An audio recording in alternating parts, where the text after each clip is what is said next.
Bienvenue à notre webinaire Horizon 2035, estimer la pénurie de main-d'œuvre qualifiée en petite enfance francophone. Un sujet au cœur des préoccupations pour l'avenir de la petite enfance dans les communautés francophones en situation minoritaire. Je suis Irving Lewis, directeur du Continuum de l'éducation à l'Association des collèges et universités de la francophonie canadienne, et je vous remercie de vous joindre à nous aujourd'hui. Cette présentation est une initiative de l'Observatoire de la formation en petite enfance. L'Observatoire de la formation en petite enfance vise à mettre en valeur l'importance de la formation des éducatrices et des éducateurs de la petite enfance, à valoriser leur rôle essentiel et à diffuser les données pertinentes dans le domaine. En parlant de données probantes, c'est de cela qu'il sera fondamentalement question aujourd'hui, car la CUFC a demandé à la firme DPM Research de réaliser une étude approfondie permettant d'élaborer un modèle de prévision de la demande de professionnels en petite enfance, offrant ainsi une base pour comprendre les tendances à venir concernant les besoins du secteur. À partir donc de données publiques, Victoria Diaz, économiste, analyste des politiques et experte en éducation postsecondaire chez DPM Research, a piloté cette étude et nous en présentera les résultats dans quelques instants. Mais avant, quelques considérations techniques. Ce webinaire est enregistré. Toutefois, seule l'image et le son des panélistes seront visibles et entendus. Vous pouvez poser vos questions à tout moment via la section Q et R. Nous y reviendrons à la fin de la présentation. Si vous avez un souci technique, n'hésitez pas à le signaler dans le chat. Et sans plus tarder, je cède la parole à Victoria Diaz. Merci, Irvin. Bonjour à tous. Merci pour l'introduction et pour l'invitation à présenter nos travaux à l'occasion du lancement de l'Observatoire en petite enfance. Aujourd'hui, nous allons partager avec vous une approche que nous avons développée pour estimer la pénurie des main-d'œuvre qualifiées dans le secteur francophone de la petite enfance. Cette démarche nous donne, pour une première fois, un ordre de grandeur chiffré du manque d'éducatrices et d'éducateurs. Et pourquoi est-ce qu'on se pose la question de comment mesurer la pénurie? Le consensus est clair, il manque du personnel. Mais pour orienter la fonction publique et la prise de décision, il est important de quantifier la situation. Alors, notre modèle fournit des chiffres qui doivent être interprétés comme une ordre de grandeur. Ce n'est pas un chiffre exact au sein près, c'est quand même un grand pas dans la bonne direction. Je vous invite à garder toutefois à l'esprit qu'une estimation repose sur des hypothèses et bien sûr une simplification de la réalité. Alors, cette étude est une première étape. Elle propose une méthode et des résultats préliminaires. À mesure que des meilleures données et des connaissances plus approfondies nous seront disponibles, nous pourrons affiner les hypothèses et améliorer les estimations. Alors, voici les paramètres importants quand on pense à une étude de la pénurie en petite enfance. D'abord, il faut définir le secteur. Le secteur de la petite enfance est un champ qui est clairement défini, mais il y a quand même des prestataires multiples. Nous avons des centres de la petite enfance, des services de garde en milieu scolaire, des milieux de garde aussi en milieu familial. Alors, cette diversité va créer une complexité, d'une part, mais aussi une concurrence entre les différents prestataires pour aller chercher du personnel. Parce qu'il y a des conditions de travail différentes selon les milieux, parce qu'il y a des préférences, etc. Alors, c'est des aspects à garder en tête. En deuxième, nous voulons identifier la main-d'œuvre qualifiée. Pour ce faire, nous allons utiliser la classification nationale des professions pour repérer quelles sont les personnes qui sont en poste. La classification nationale des professions nous permet d'identifier les fonctions des personnes, mais il faut garder en tête aussi que ça ne permet pas de déterminer les niveaux de formation des individus. Nous allons revenir plus tard sur la question du personnel qualifié. Enfin, l'étude vise les besoins spécifiques des communautés francophones. Alors, il a fallu choisir un critère pour opérationnaliser la langue. Et vous allez voir que nous avons regardé la langue de travail, mais aussi la connaissance de langue officielle. Je vais vous montrer l'impact du choix sur les résultats. Cette image que vous avez devant vous va résumer la logique générale du modèle. À gauche, la demande Et c'est de là que nous partons pour estimer les besoins des familles francophones, c'est-à-dire quel est le nombre d'enfants, quels sont les ratios réglementaires éducatrices-enfants, quels sont les besoins de garde de la part de la famille. En combinant les différents éléments, nous allons obtenir le volume de postes qu'il faudrait pour répondre adéquatement à la demande des services en petite enfance. À droite de l'image, vous voyez l'offre. C'est là que nous comptabilisons les personnes actuellement en poste et leur langue de travail. Au centre, vous avez l'écart. La balance illustre la comparaison entre ces deux estimations. Si la demande pèse plus lourd que l'offre, nous avons une pénurie. L'amplitude de ces déséquilibres donne l'ordre de grandeur, que c'est ça ce que nous recherchons. Alors, cette approche, comme je vous ai dit, va exiger en réalité que nous faisons plusieurs décisions méthodologiques que je vais détailler dans les diapos suivantes. Il faut prendre en compte aussi que le modèle élaboré dans le cadre de ces projets nous permet d'estimer l'offre et la demande des professionnels au Canada hors Québec en 2021. Par la suite, nous avons utilisé des projections de croissance démographique pour estimer les besoins jusqu'en 2035. Alors, quels sont les facteurs qui vont influencer l'offre et la demande des services de la petite enfance? Nous avons déjà parlé un peu de la demande. Donc, vous voyez à gauche la demande de services qui, entre autres, ce n'est pas une liste exhaustive, c'est des exemples. Ça va dépendre des caractéristiques de la famille. Par exemple, l'âge des enfants, le nombre d'enfants, des facteurs économiques, quel est le niveau de revenus, la situation d'emploi des parents, mais aussi, ça va être déterminé en partie par les politiques publiques. Quelles sont les politiques concernant les congés parentaux? Quelles sont les politiques concernant les subventions qui sont disponibles aux parents? Au milieu, vous pouvez voir dans le bloc central le flux de la main-d'œuvre. Ici, ce qu'on va chercher, c'est les entrées dans l'offre. Combien de nouveaux diplômés des collèges ou des universités sont disponibles? Quels sont les recrues issus de l'immigration ou même de la mobilité interne à partir d'autres régions, d'autres provinces ou d'autres secteurs? Et de l'autre côté, nous avons les sorties. Quels sont les départs à la retraite, les congés de longue durée ou l'attrition qui peut être liée à des conditions de travail ou des raisons personnelles. Quand on fait de la modélisation, ces flux sont essentiels. On veut regarder les mouvements parce que sinon, ce qu'on regarde, c'est un peu comme une photo statique et on va regarder le film de comment les choses vont évoluer. Cela dit, et ça, je vais revenir plus tard aussi, pour cette première étude, nous avons gardé la photo de l'offre du personnel statique. Comme je vous ai dit, on va revenir sur ces points. Enfin, à droite, vous avez les indicateurs du marché du travail.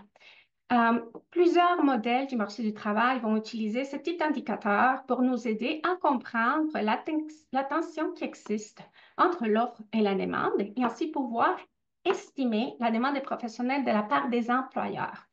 Les types d'indicateurs qu'on va regarder, c'est des choses comme le taux de chômage, les postes vacants et même les salaires ou le nombre d'heures travaillées. Dans cette étude, nous allons nous concentrer sur les deux premiers blocs. Les indicateurs du marché du travail pour le personnel francophone n'est pas une donnée qu'on a à portée de la main. Et de toute façon, la façon qu'on a regardé la demande, c'est par rapport à la demande familiale, pas la demande de la part des employeurs. Alors, quand on va modéliser l'offre de la main-d'œuvre, nous avons abordé trois questions fondamentales. Combien de professionnels travaillent en petite enfance? Combien de ces professionnels travaillent en français? Et comment pouvons-nous estimer la croissance si c'est l'objectif du projet? Alors, combien de professionnels travaillent déjà dans la petite enfance? Si nous savons qu'il y a une absence d'une base de données ou de vraiment des informations centralisées sur les professionnels de la petite enfance qui travaillent en français, nous avons quand même accès aux données du recensement 2021 et c'est les données que nous avons utilisées dans le cadre de l'étude. Nous avons regardé les codes des professions suivants et on les a additionnés. Le code 4214, éducateur et aide-éducateur de la petite enfance, et le code 4411, donc les gardiens d'enfants en milieu familial. Il faudrait noter que les directeurs de services sont exclus parce qu'on n'utilise pas leur code de profession et Étant donné les codes qu'on utilise, le lieu de travail peut être une école, un service de garde et évidemment un milieu familial. Ensuite, on se pose la question, parmi ces professionnels, combien d'entre eux travaillent en français? Nous avons utilisé deux critères. Le premier critère, qui est plus strict, c'est quel est le pourcentage ou la portion de ces professionnels qui travaillent en français au moins régulièrement. Ça, c'est une question que les personnes se font poser dans le recensement. L'autre critère que nous avons utilisé, c'est une définition de francophonie plus ouverte. C'est la connaissance des langues officielles. C'est beaucoup plus large parce que les personnes qui sont considérées francophones dans cette définition, c'est des personnes qui sont capables de soutenir une conversation en français et c'est leur propre auto-évaluation de leur habilité. C'est important de dire aussi que parmi les francophones, nous comptons autant les personnes qui ont identifié que le français dans la connaissance de la langue officielle, ainsi que le français et l'anglais. Il y a plusieurs limitations d'utiliser ces données.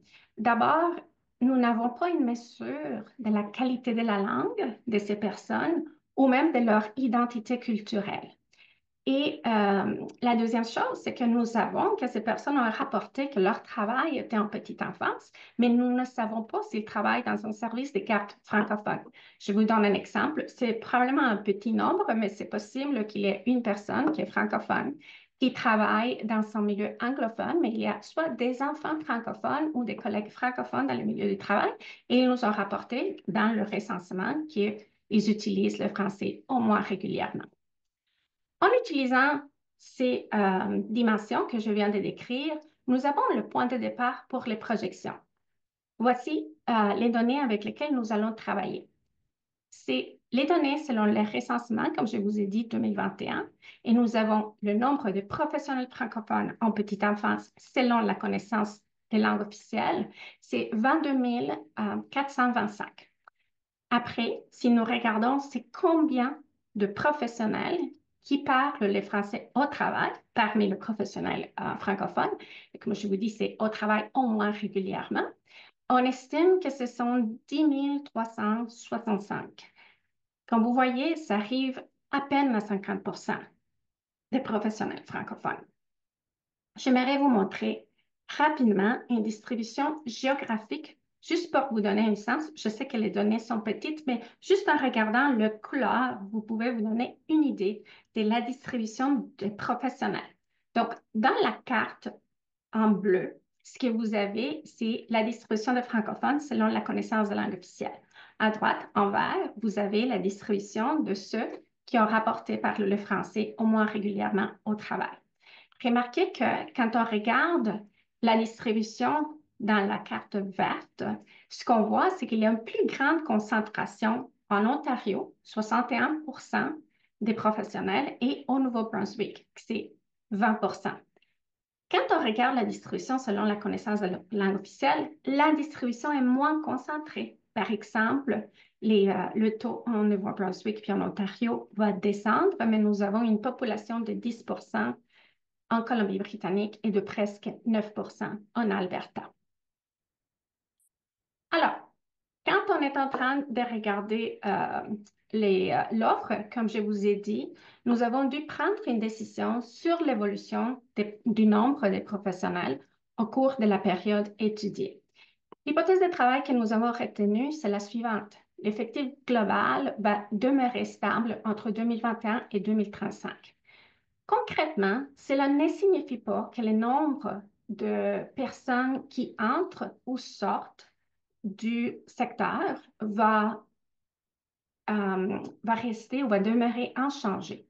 Ce que ça veut dire, c'est que le nombre d'entrées va compenser exactement le nombre de départs. Donc, s'il y a des départs qui sont liés aux retraites, au changement de carrière ou à l'attrition, l'hypothèse que nous avons faite, c'est qu'il y aura suffisamment de nouveaux diplômés, de nouvelles personnes dans le secteur ou même des immigrants qui vont être en mesure de compenser pour les pertes. Ça, c'est quand même une hypothèse assez lourde, mais c'est une hypothèse de travail qui nous permet quand même de contrôler un des facteurs des différences des écarts et de pouvoir voir les impacts de la croissance démographique et nos autres hypothèses. Alors, ensuite, on va regarder la demande. Comment est-ce qu'on estime la demande?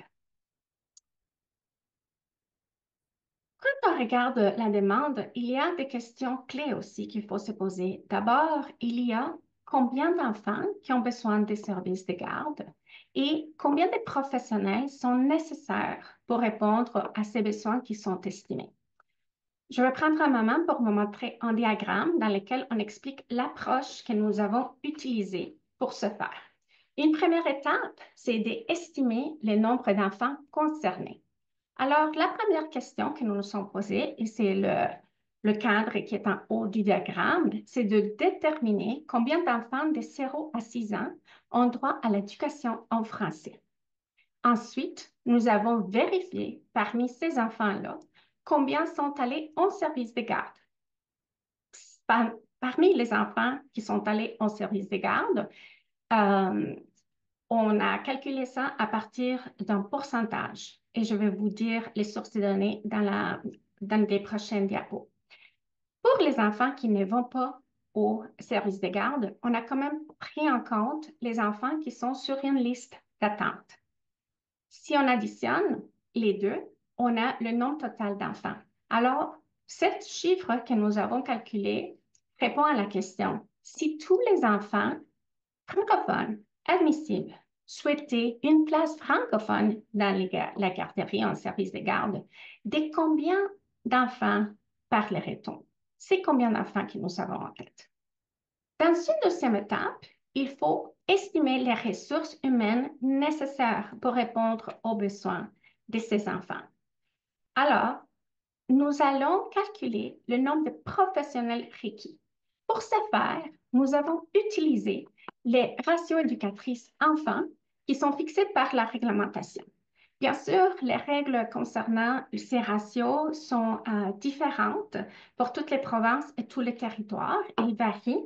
Nous avons fait une analyse détaillée de ces réglementations et nous avons quand même trouvé qu'il y avait de correspondance et avec plusieurs simulations, on est arrivé à une moyenne pour tous les âges des hommes professionnels pour 6 enfants, qui est représentatif.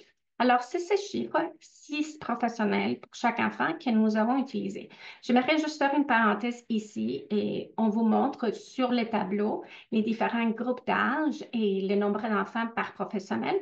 Nous avons fait un des modèles qui faisait le découpage avec les groupes d'enfants et le nombre de professionnels avec les détails des ratios.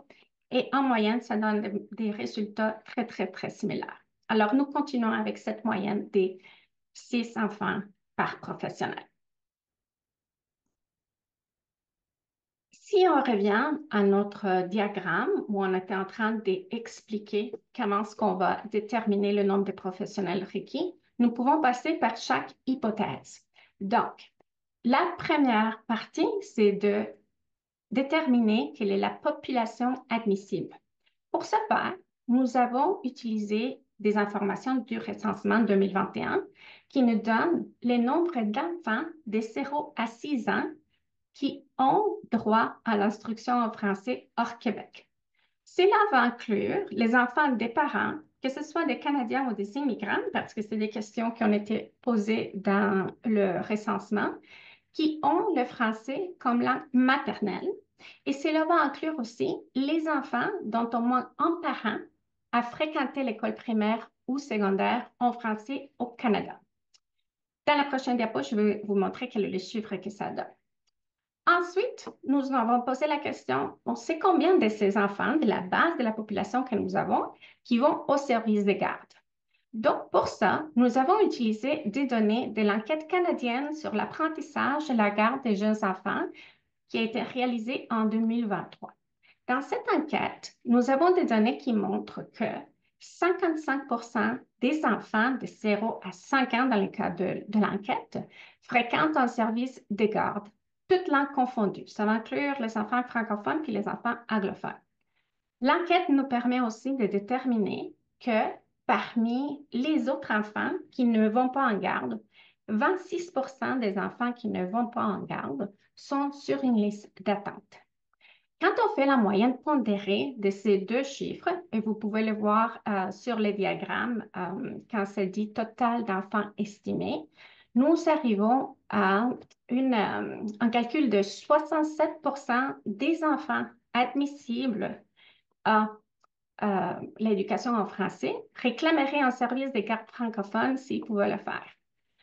Ces chiffres de 67%, on a voulu le valider. Donc, on est allé regarder plusieurs publications pour voir si c'était un chiffre qui était en ligne ou à peu près dans les limites qu'on voyait dans d'autres études. On a regardé plusieurs études, mais je voudrais juste vous donner un exemple. Pour vérifier que cette proportion est réaliste, on a regardé une étude de l'EMIR publiée en 2024 et dans cette étude, on trouve que 65% des élèves admissibles choisissent effectivement l'école de langue française hors Québec. Bien sûr que le parallèle entre l'école et la garderie n'est pas parfait, mais la convergence de ces deux chiffres, dans notre estimation 67%, dans le document que je viens de vous mentionner, 65%, nous confirme que notre estimation est raisonnable. Alors, une fois qu'on a appliqué le 67%, on va utiliser le ratio que je vous ai mentionné, le ratio de 6 enfants par professionnel. Et en faisant ça, nous trouvons les nombres des professionnels requis pour 2021. Alors, dans la prochaine, je vous montre certains des chiffres.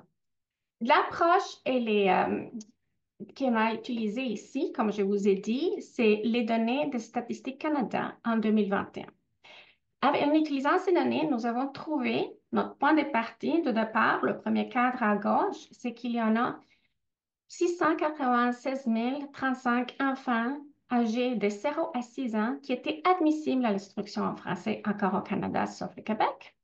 Et en utilisant le pourcentage que je viens de vous montrer, le fait que 55% des enfants sont en service de garde et parmi ceux qui ne sont pas en service de garde, nous avons 26% qui sont en les attentes. Nous trouvons environ 107 000 enfants en service de garde et environ 23 000 enfants dans une liste d'attente. Si on additionne ces deux chiffres-là, nous arrivons au chiffre total d'enfants estimés que s'ils pouvaient, ils auraient intérêt d'être dans une garderie francophone. Ces chiffres est de 130 755. Alors, une fois que nous prenons le chiffre, nous pouvons les diviser par le ratio de 6. Le nombre de professionnels requis pour 2021, c'est de à peu près 22 000 professionnels.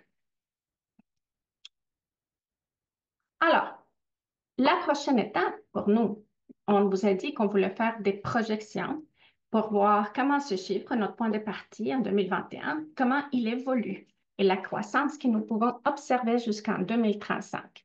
Pour protéger cette croissance, nous avons utilisé les scénarios démographiques de Statistique Canada. Nous avons travaillé avec plusieurs variantes et encore en faisant des simulations, on a choisi 3 variantes. Une croissance faible, une croissance moyenne et une croissance élevée. Vous pouvez voir ces résultats sur la figure que je vous montre.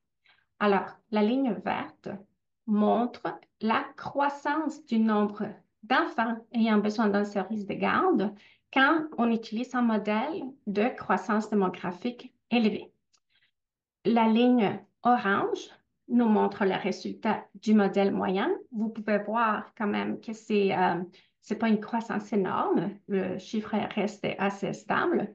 Et la ligne bleue, c'est le modèle de croissance faible, mais effectivement, il se traduit par une décroissance dans le nombre d'enfants qui vont avoir besoin des services de garde. Nous prenons ce chiffre-là pour chaque année et nous pouvons les diviser encore par le ratio de 6 enfants par professionnel. Et c'est de cette façon que nous allons estimer vers le futur quels sont les besoins des professionnels de la petite enfance francophone. Alors, c'est ça le graphique que je vous montre ensuite. Vous verrez que c'est le même comportement. Nous avons le modèle de croissance large où ça augmente croissance moyenne, oui, il y a une augmentation, mais elle n'est pas énorme.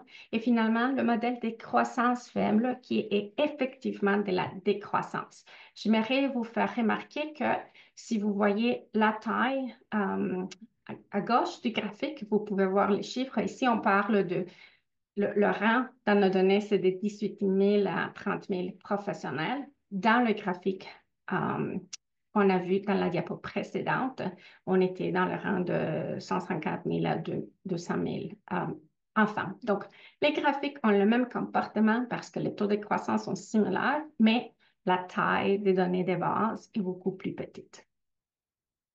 Alors, qu'est-ce que ça veut dire concernant un chiffre? Je vous ai montré le graphique, mais quand on voit les chiffres, qu'est-ce que ça donne? Dans ce graphique, vous pouvez voir en bleu notre point de partie. Ah, oh, je m'excuse, je viens de remarquer une erreur. Le chiffre, c'est 21 790. Je vois que j'ai inversé un chiffre dans le dernier. Euh, dans les derniers deux colonnes. Mais si vous regardez le chiffre en bleu, la colonne en bleu, ça c'est notre point de départ. C'est le nombre de professionnels qu'on aurait besoin en 2021 pour satisfaire à la demande. Alors ça, on le compare avec le modèle de croissance faible, croissance moyenne et croissance élevée. Et vous pouvez voir juste ce qu'on voyait dans le graphique, mais ici, vous pouvez voir effectivement les chiffres. Croissance faible, ça tombe. Croissance moyenne, c'est une augmentation d'environ 1000 professionnels. Et croissance élevée, c'est quand même une augmentation plus importante. Alors, jusqu'à maintenant, nous avons estimé le nombre des enfants qui ont besoin de services de garde ou qui auraient besoin de services de garde et nous avons transformé ce chiffre-là en ressources humaines. Combien de professionnels on aurait besoin si on respectait les ratios moyens de 6? Et nous savons aussi regarder l'offre dans laquelle je vous ai montré le chiffre du nombre de professionnels qu'il y aura actuellement. Nous avons maintenant les deux parties de l'équation pour aller regarder l'écart. Alors, pour l'estimation de l'écart, maintenant que nous avons les différentes pièces du casse-tête, faisons l'analyse en premier en regardant seulement les données de 2021. Vous verrez que les chiffres sont similaires en termes de la demande et de l'offre si on utilise le nombre de professionnels qui francophones selon la connaissance de langue officielle. Alors, si tous les professionnels capables de soutenir une conversation en français travaillaient aussi dans cette langue, nous serions, c'est la deuxième rangée, 22 425. Si on compare ça aux besoins estimés de 21 790, nous voyons que l'écart, c'est en effet un écart positif. Ça veut dire, si tous les professionnels capables de soutenir une conversation en français en petite enfance travaillaient aussi dans cette langue, il n'y aurait pas de pénurie estimée en 2021. C'est quand même une hypothèse très, très forte. Quand on compare les besoins, demande estimée de 21 790, au nombre de professionnels qui travaillent au moins régulièrement en français, c'est à peu près 50% de ceux qui parlent français, nous voyons qu'en ce moment-là, l'écart est estimé à 11 425. C'est-à-dire, si nous voudrions donner le service à tous ces enfants, on aurait besoin de 11 400 professionnels de plus. Et ça, en 2021. Maintenant, si on regarde les estimations et ici, on va se concentrer dans le modèle moyenne et à partir de maintenant, les données que je vais vous montrer, c'est pour le modèle de croissance moyenne. Vous pouvez voir que parce que l'augmentation dans les besoins était d'à peu près 1000 professionnels et parce que nous avons fait l'hypothèse que le nombre de professionnels restait constant, nous avons quand même, quand on utilise la connaissance de langue officielle, un renversement de ce qu'on observe. En 2021, nous avions un peu plus de personnel. On voit un écart quand on arrive à 2035 avec le modèle moyen, mais l'écart n'est pas énorme, 500 personnes. Cependant, et ici, vous pouvez pas voir le négatif qui est avant le 12 000.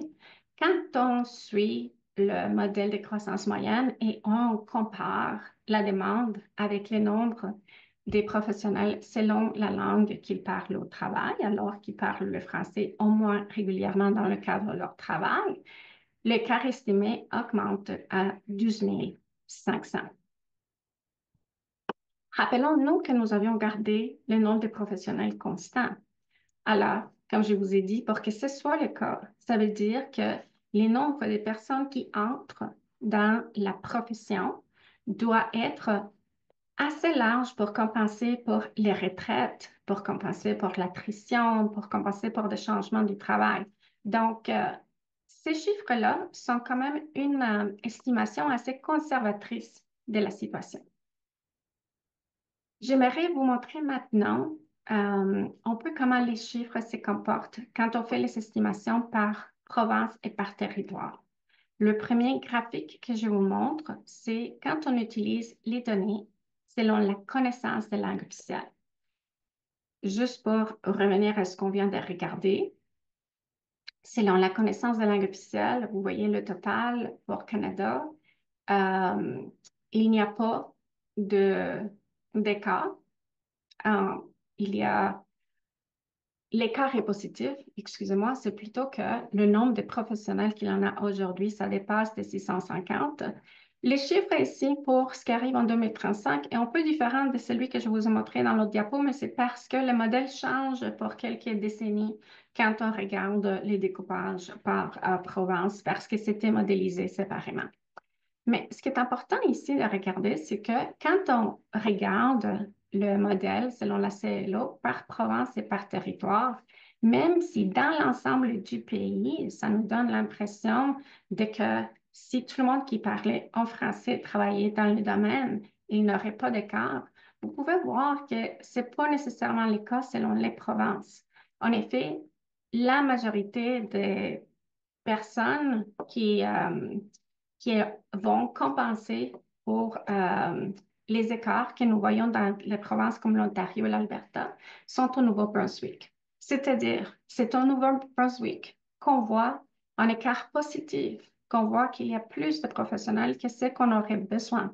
Mais même en utilisant la connaissance des langues officielles, on peut voir que il y a une pénurie importante en Ontario et une pénurie en Alberta et que la pénurie augmente de 2021 à 2035. Cette augmentation dans la pénurie, c'est aussi le résultat des hypothèses de croissance démographique où ce sont probablement les provinces dans lesquelles le taux de croissance va être plus important.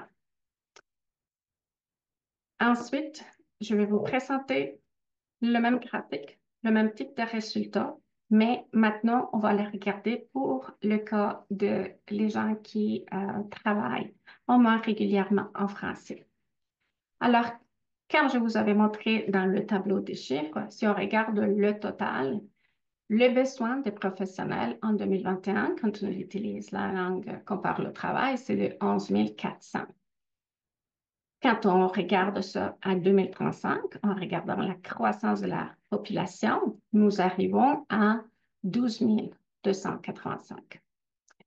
Dans ce cas, il y a une pénurie dans presque toutes les provinces et les territoires. La seule exception, c'est encore le Nouveau-Brunswick. Mais vous pouvez voir quand même que la pénurie est surtout observée en Ontario, entre 6 000 et 7 000 personnes ou des professionnels qui manquent.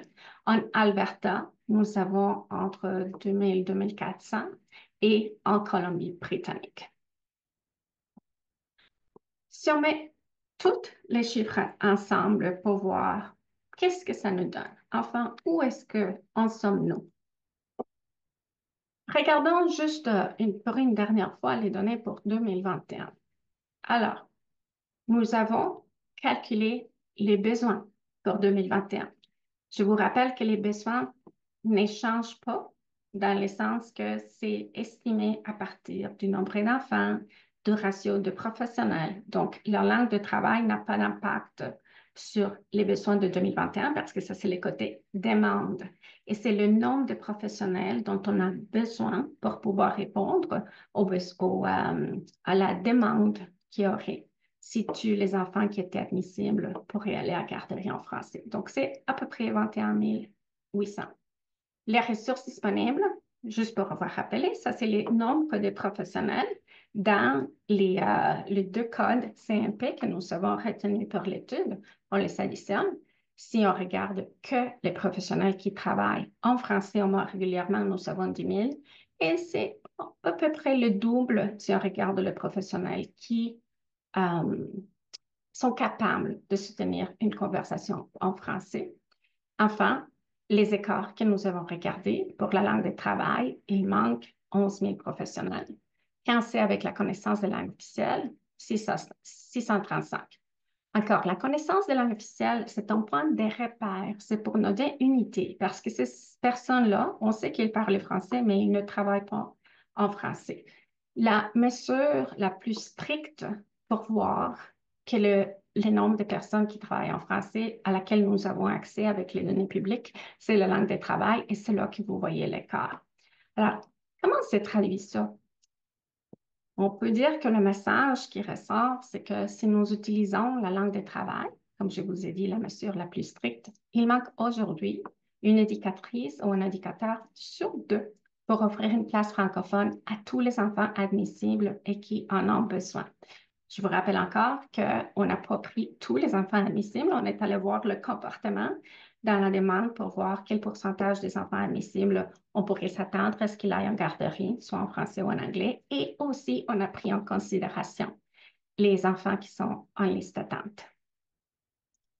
Ensuite, avec la croissance démographique, les besoins augmentent des 1000 professionnels. Et ça, c'est avec l'hypothèse que nous avons faite que les ressources disponibles, c'est-à-dire le nombre de personnel qui est disponible, demeurent stables. Et finalement, les écarts se trouvent surtout dans certaines provinces. Ici, le chiffre pour les écarts, c'est pour 2035, selon la langue de travail. Nous avons l'Ontario, à peu près 7000 professionnels. Nous avons l'Alberta, 2400, et nous avons la Colombie-Britannique, 1500. Donc, ça fait le tour de la méthodologie et les données que nous avons estimées avec cette méthodologie. Et on peut passer en ce moment aux questions ou aux commentaires. Merci beaucoup, Victoria, pour cette présentation riche et éclairante. Nous allons maintenant passer à la période des questions. N'hésitez pas à écrire vos questions dans la section Q&R. Je vais en sélectionner quelques-unes pour Victoria. On a une question qui avait déjà été posée par un participant, si le webinaire sera disponible ou envoyé aux participants. Sachez une chose, c'est que les données qui ont été présentées aujourd'hui seront disponibles sous différents formats sur le site de l'Observatoire de la formation en petite enfance. Restez à l'affût formationpetiteenfance.ca et d'ici les prochains jours, vous pourriez avoir accès à toutes ces données-là qui ont été présentées aujourd'hui. Peut-être pour lancer le bal, Victoria, je peux commencer par vous poser une question. Vous avez, dans vos sources de données, beaucoup fait référence au recensement de 2021, mais le recensement de 2021 a été réalisé en pleine pandémie. Est-ce que les effectifs ne risquent-ils pas d'être sous-estimés par rapport à ce dont on parle? Merci beaucoup pour la question, Irving. Effectivement, c'est un défi qu'on a dans toutes les études de marché du travail avec les données du recensement. Le recensement, normalement, avant d'avoir l'occasion d'une pandémie, on allait utiliser les données qui étaient compilées pour une semaine de référence. Dans le cas du recensement, c'est la semaine de référence en mois de mai 2021. Mais on sait que encore en 2021, il y avait des impacts de la pandémie. Alors, ce que nous avons fait pour traiter cette situation, c'est que nous avons utilisé ce qu'on appelle la population active expérimentée. Ce que ça veut dire que toute personne ayant travaillé au moins une journée dans le domaine qui a rapporté que c'est leur profession en petite enfance, depuis le 1er janvier 2020 jusqu'à la semaine de référence, nous les avons pris en compte et cette manière d'utiliser une fenêtre large va réduire largement l'effet de fermeture temporaire de la pandémie. Merci beaucoup pour cette réponse. Est-ce que nous aurons accès aux diapositives plus tard? Les diapos, bien évidemment, appartiennent au présentateur, mais comme je vous l'ai dit tantôt, les données qui ont été présentées lors de ce webinaire seront accessibles sous différents formats sur le site de l'Observatoire de la petite enfance, formationpetiteenfance.ca. Restez à l'affût, vous pourrez y trouver dans les prochains jours les différentes données qui ont été présentées, bien arrangées de manière à ce que tout ça soit vulgarisable. Alors, j'ai une question. Pouvez-vous nous rappeler quand le nombre d'enfants admissibles à l'éducation en langue française, est-ce qu'on comptabilise seulement les enfants selon l'article 23 de la Charte ou les enfants d'immigrants francophones sont aussi inclus? Merci pour la question. Et oui, effectivement, parce que c'est des données qui viennent du recensement. La question est posée à tous les parents, peu importe si c'est des parents canadiens ou des immigrants. Ils sont tous les parents qui vont répondre à la question. Donc, dans le nombre des enfants admissibles, nous avons les parents canadiens et les parents immigrants aussi. Merci beaucoup, Victoria. On continue de regarder les questions. Avez-vous utilisé les données du système de projection des professions SPPC? Si oui, de quelle manière? Ça, c'est une question technique, quelqu'un qui s'y connaît. Oui, oui, et là j'invite à la personne s'ils ont des suggestions particulières pour nous aider à améliorer le modèle. On est très ouvert à écouter aussi de l'expertise des personnes qui travaillent sur les systèmes de projection. Effectivement, nous les avons regardés.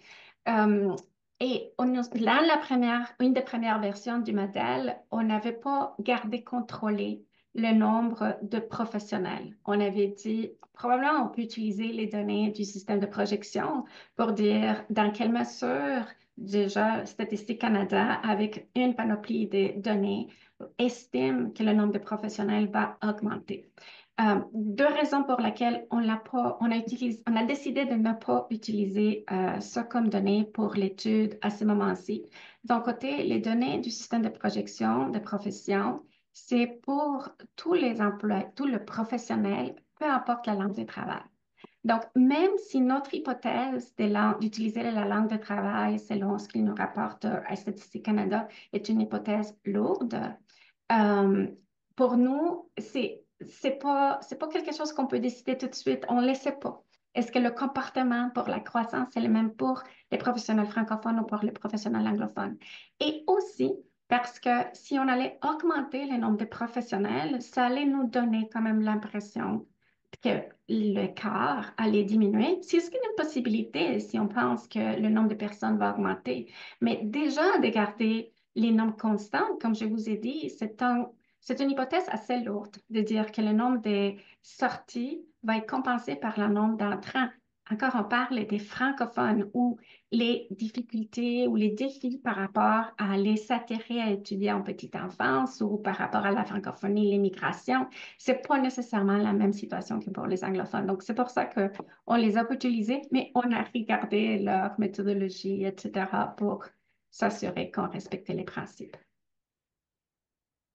Merci beaucoup, Victoria. Et toujours dans la même veine, hein, peut-être je vous demande, à votre avis, quels sont les éléments du modèle qui sont peut-être à améliorer?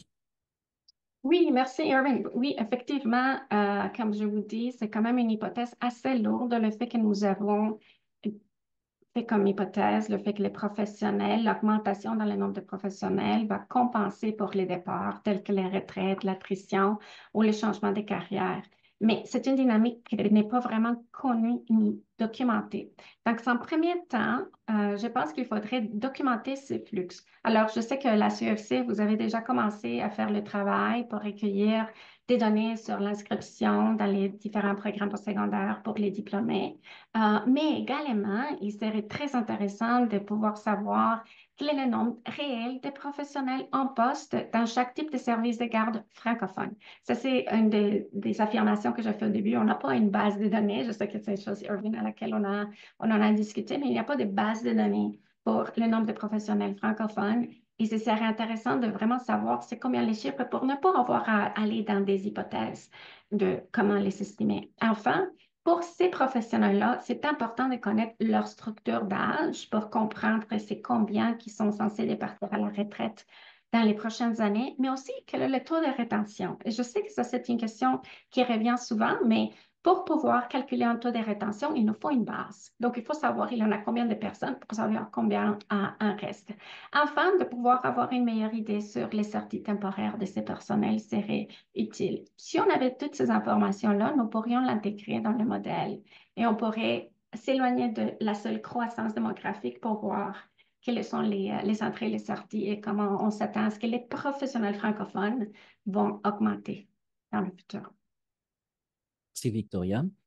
Vous avez mis en évidence les écarts qui étaient frappants pour l'Ontario, pour la Colombie-Britannique et pour l'Alberta. Est-ce que vous avez remarqué des choses particulières en ce qui concerne le Manitoba? C'est une question d'un participant. Oui, ben, en effet, j'ai surtout fait le point sur ces provinces-là parce qu'ils représentent plus de 50% des écarts. Mais au Manitoba, on observe un écart selon la langue de travail aussi. Donc, je vais juste vous lire les chiffres qui sont devant moi. On estime à peu près un écart de 700 professionnels en 2021 quand on utilise, comme j'ai dit, la langue de travail. Et en 2035, c'est intéressant parce que ça fait l'impact de la croissance démographique. Pour le Manitoba, ce qu'on projette dans le modèle moyen de croissance démographique, c'est une décroissance. Alors, l'écart dans cette province en particulier diminue. Il passe de 670 à 465 à peu près. Comme je vous dis, c'est des estimations, mais ça vous donne quand même une idée de l'écart que nous avons estimé avec le modèle. Et toujours par rapport aux observations dans les provinces, j'ai une question d'un participant qui dit que vous soulignez des provinces précises avec un plus grand déficit, un plus grand écart, c'est celle qu'on a mentionnée tantôt. Est-ce que ces provinces étaient comparées à l'ensemble de la population de la province? Cette personne se pose cette question par rapport aux petites provinces, si l'écart est autant grand ou semble moins grand car les données sont des plus petits chiffres. Excellente question. Et j'apprécie énormément le point que vous soulevez. C'est une question de faire une normalisation, de se dire, OK, vous avez une province qui est très large. On s'attend à ce que l'écart soit plus large en Ontario, étant donné le nombre de personnes qui habitent là, versus les provinces plus petites. Et la réponse est non. On n'a pas normalisé les écarts, mais je prends ça en note. C'est une excellente suggestion pour mieux comprendre les données que nous regardons. Merci de la suggestion.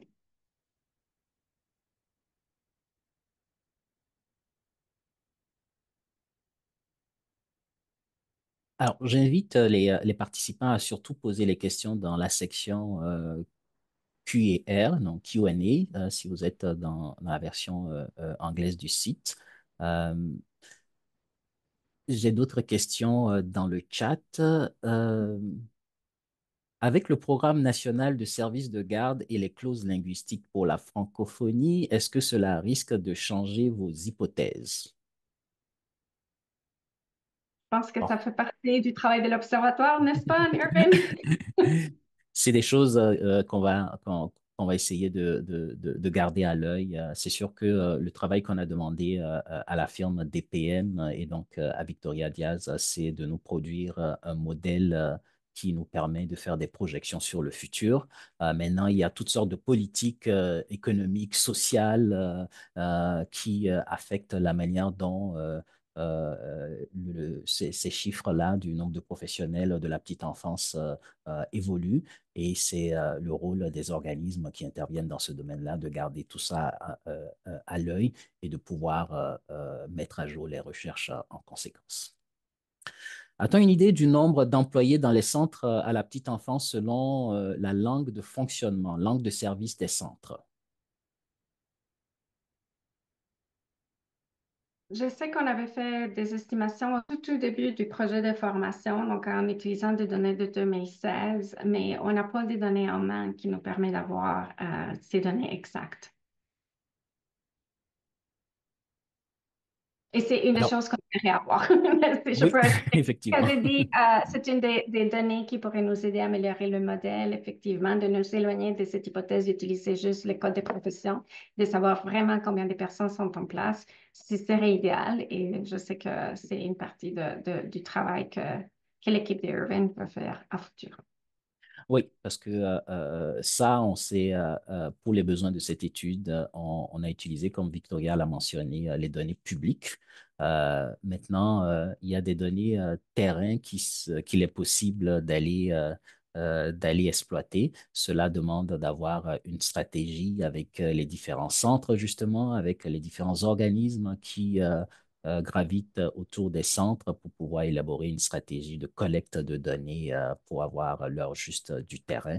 C'est une réflexion qui est dans la tête de plusieurs joueurs qui œuvrent en petite enfance en milieu minoritaire francophone. Les données montrent que l'Alberta, la Colombie-Britannique et l'Ontario auront la pénurie la plus grande. Ce sont les provinces où les francophones sont les plus nombreux. A-t-on a-t-on estimé la pénurie en fonction du pourcentage de francophones par province et territoire pour avoir une meilleure comparaison de la pénurie dans les provinces et territoires? Oui, ça revient à la question qui a été posée au début de la conversation. Et en effet, on n'a pas fait de normalisation pour comparer les données. Donc, je prends ça en note. C'est définitivement une amélioration pour s'assurer que les données sont comparatives. Et comme ce que vous décrivez, c'est une façon de faire cette harmonisation. Donc, on va procéder à faire ça. Merci. Êtes-vous en mesure de différencier l'estimation de l'offre provenant des nouveaux diplômés et immigrants? Combien seraient issus de l'immigration? Combien seraient issus des établissements d'enseignement? Alors, ça, c'est une de nos souhaits en termes d'amélioration du modèle. Et comme je l'ai mentionné, la CEC a commencé une base de données pour compiler des données de nouveaux diplômés pour savoir combien de personnes sont inscrites dans tous les programmes de petite enfance et en plus de combien de ces personnes ces diplômes. Cette base de données a été juste commencée l'année passée, je pense. Donc, au fur et à mesure, en travaillant avec les différents établissements, on va pouvoir avoir une meilleure idée de nouveaux diplômés. Et ça va nous permettre aussi d'avoir une meilleure idée des immigrants. Je vais rajouter par contre que pour les immigrants, il y a un phénomène aussi que c'est important de comprendre, c'est que la petite enfance est perçue comme une carrière pour laquelle des immigrants qui font face à des barrières pour s'intégrer au marché du travail, c'est une carrière dans laquelle ils peuvent se lancer. C'est vraiment une réputation que la carrière va avoir. Et au tout début, le titre de l'étude, c'est la main-d'œuvre en petite enfance qualifiée. Donc, ça, c'est quelque chose qu'il faudra analyser davantage. Et oui, quand on regarde les immigrants, c'est définitivement une source d'emploi important. Et moi, en étant immigrante, vous entendez mon accent, je trouve qu'on peut faire un apport important pour la communauté francophone, mais il faut aussi tenir en compte leur formation. Donc, c'est un aspect à regarder avec beaucoup d'attention.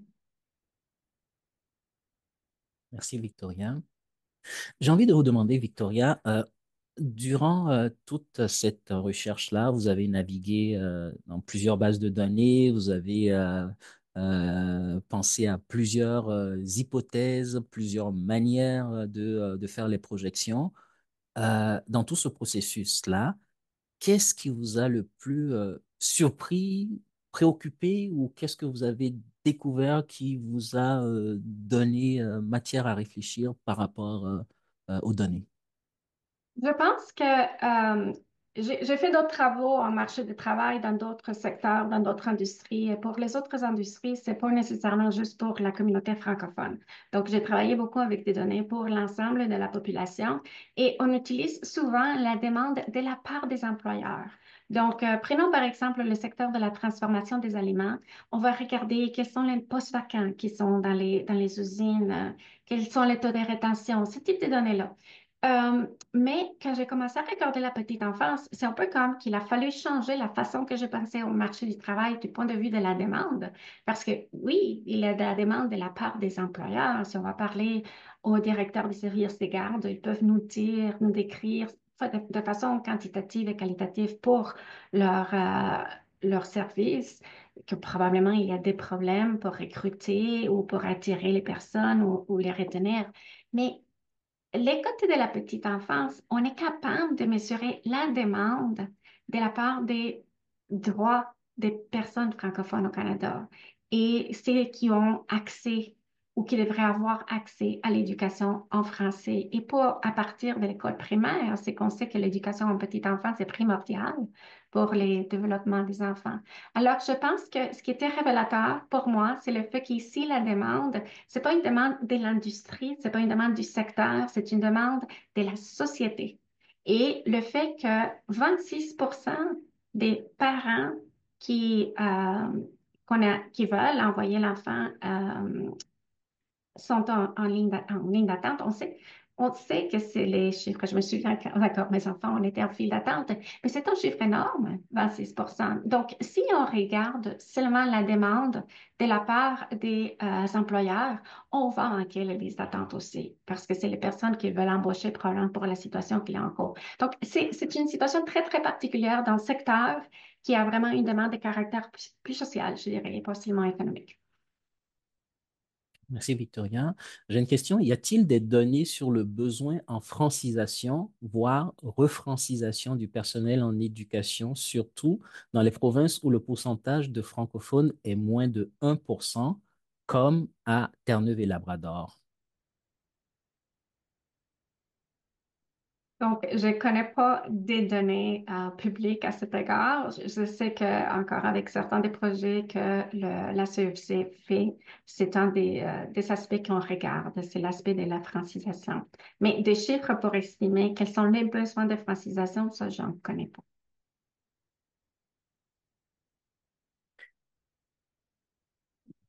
J'ai pas d'autres questions dans la section Q&A ni dans le chat. Peut-être une dernière question, Victoria. Il y a beaucoup de personnes qui sont dans des régions rurales. Mhm. Euh, Est-ce que votre modèle permet d'identifier des régions qui sont les plus vulnérables, par exemple, à la pénurie? Pas avec les données que nous avons en main, parce qu'on a regardé au niveau de la province et une des difficultés, c'est que même si on parle des chiffres qui sont assez larges, on parle de 22 000 personnes, du moment qu'on commence à découper les chiffres pour regarder, OK, c'est combien dans telle province, si on commence à regarder l'âge, les chiffres, c'est une modélisation, puis les chiffres commencent à ne pas se comporter de la bonne façon. Donc, les résultats commencent à être un peu aléatoires quand on va découper dans petites régions. Je pense que ça, c'est le type d'information qu'on peut chercher plus du côté qualitatif. Cela dit, les estimations ont aussi dans les professionnels en service de garde en milieu familial, que j'imagine que parfois en région, c'est le type de service qui est offert. Alors, c'est à considérer comme partie de l'offre, mais c'est difficile d'aller regarder plus étroitement une communauté parce que les données ne sont pas assez larges pour modéliser.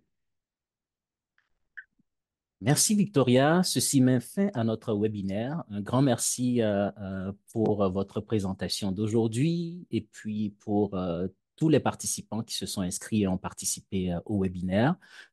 C'était très agréable de passer au travers de cette heure ensemble avec vous. Comme on l'a mentionné durant tout le webinaire, ceci est une première incursion dans une tentative de modélisation de l'écart entre l'offre et la demande de personnel qualifié en petite enfance dans les communautés francophones en situation minoritaire.